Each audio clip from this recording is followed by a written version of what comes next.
Welcome to this guided meditation practice. This is the Attentive Mind. My name is Nathan, and I'll be guiding you through this meditation practice today.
Whatever it is that you're carrying right now,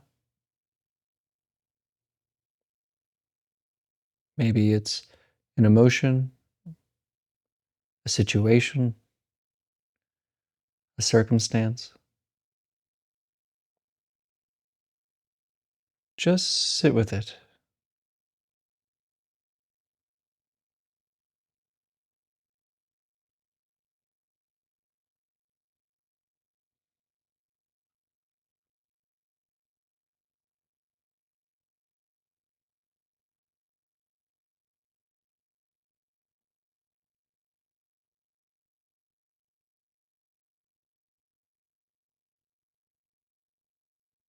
So much of our day is spent running away from our problems and our uncomfortabilities.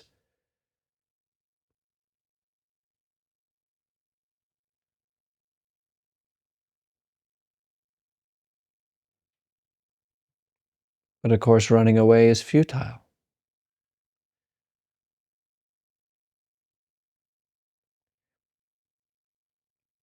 Wherever you go, there are your problems, your concerns, and your frustrations.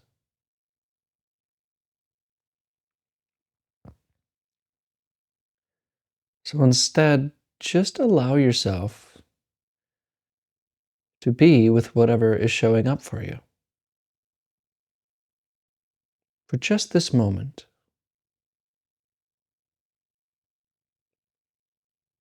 Give up the effort of running. Let go.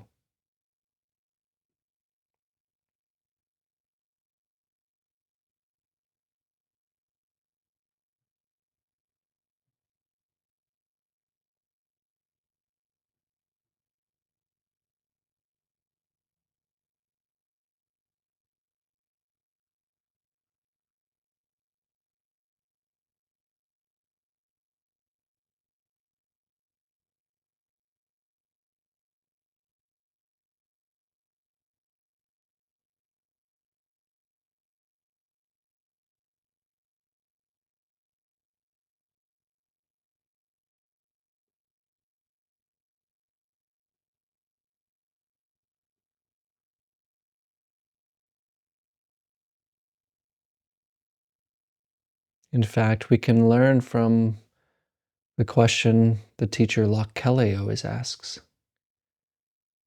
which is this: what is here when there are no problems to be solved? Really?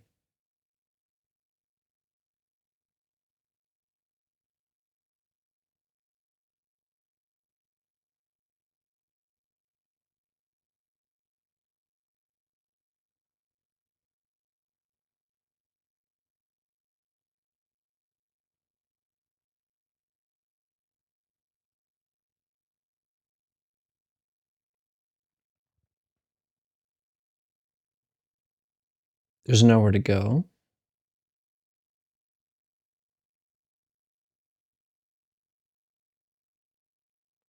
There's nothing really to do.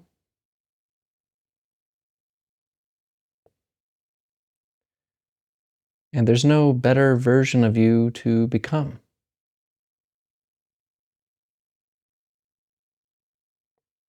What's left?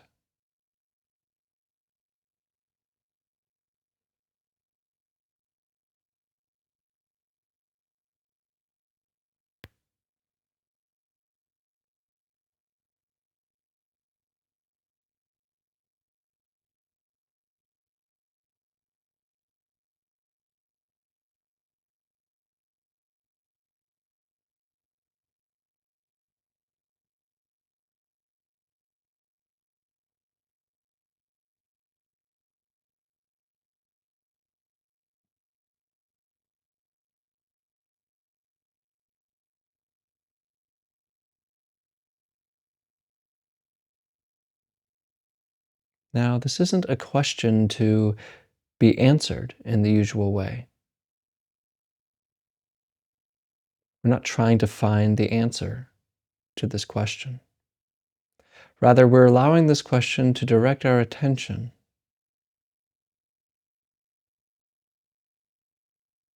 to this moment. And that's saying too much.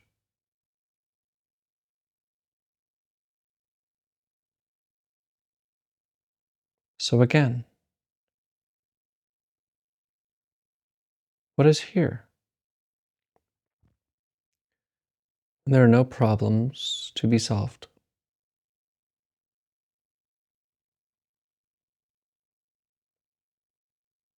Nothing to get rid of, nothing to change. What's left?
And I might be catching you thinking right now,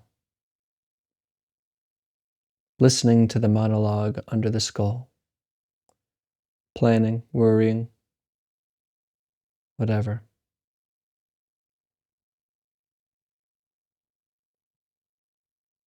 And notice how when you are thinking, or rather lost in thought, you're no longer noticing this moment as it is.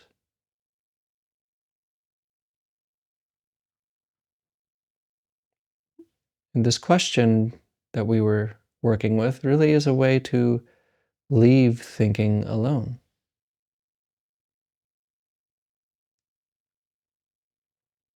To allow the chatter to go on without necessarily interacting with it or reacting to it.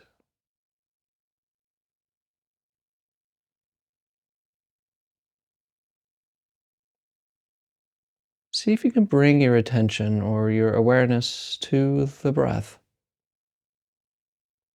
wherever you feel the breath the most.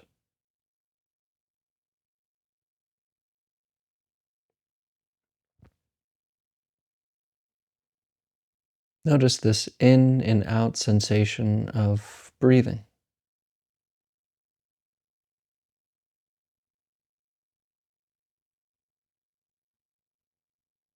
It comes in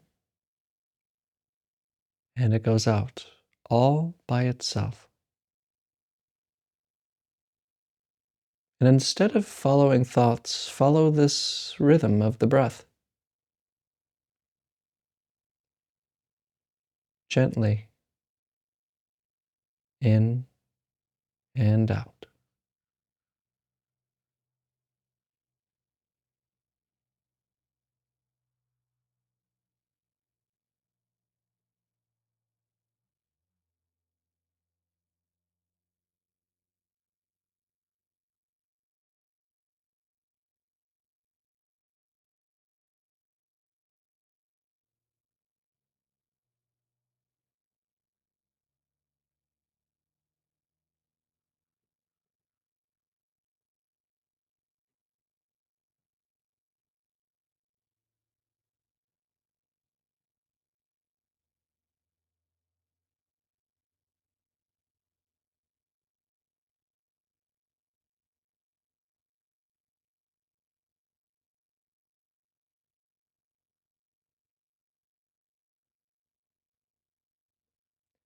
And when you notice that you're lost in a thought, daydreaming,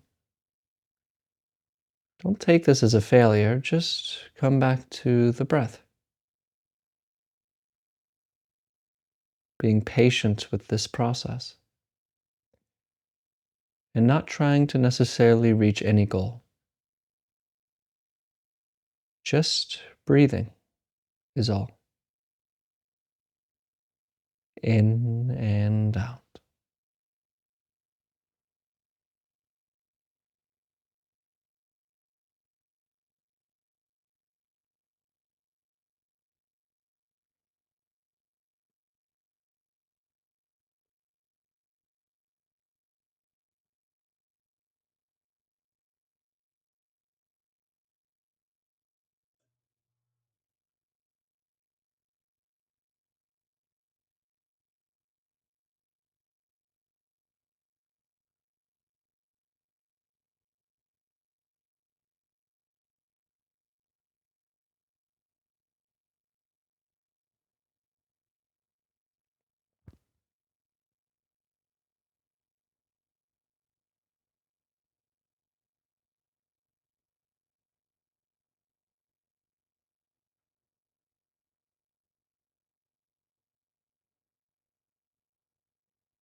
Come back.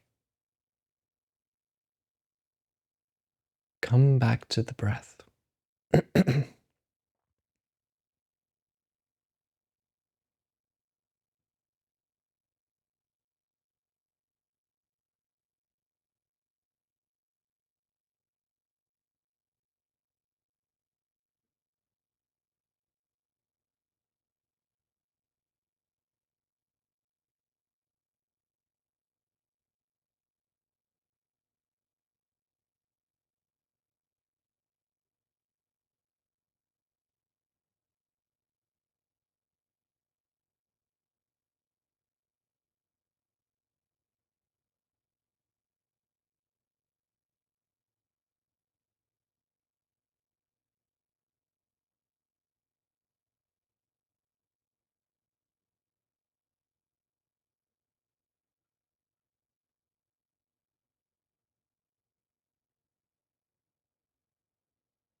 And it's important to understand that we're not pushing thoughts away.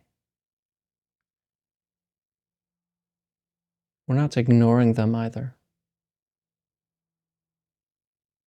We allow thinking to come and go as it wants.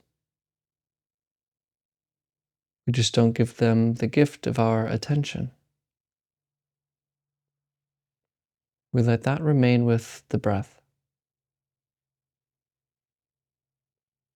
We are not placing any demands on the mind, only breathing, only this breath, in and out.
All right.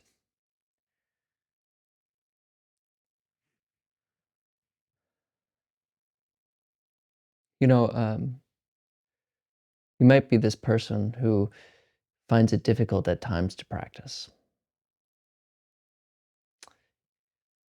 And a lot of it is because we place a lot of demands on our mind.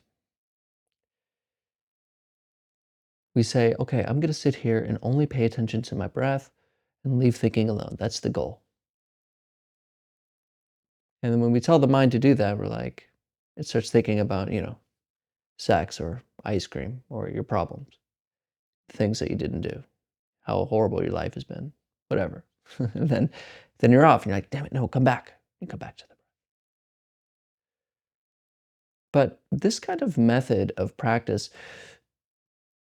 doesn't work, not very well. I brought up this teacher. It's a good friend of mine. He's a monk under this teacher named Ajahn Brahm.